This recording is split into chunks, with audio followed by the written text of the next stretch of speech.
Tiniyak na Department of Social Welfare and Development Secretary Rex Gatchalian na handa na ang DSWD na gumamit ng e-wallets sa distribution ng payout para sa mga driver ng mga pampublikong sasakyan.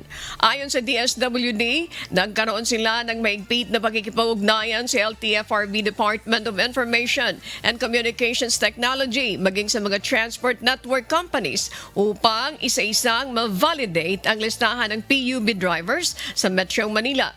Partikular na ito sa mga tsuper na hindi pa rin nakatatanggap ng cash relief assistance hanggang sa ngayon.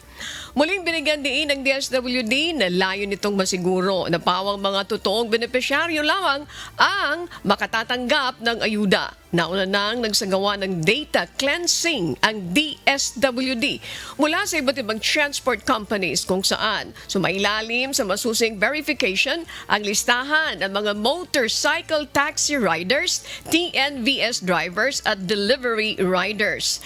At ngayong maayos na nila ang database, handa na ang DSWD na ipatupad ang paggamit ng e-wallet sa mga susunod na payout sakali magkaroon muli ng ikalawang round ng cash assistance.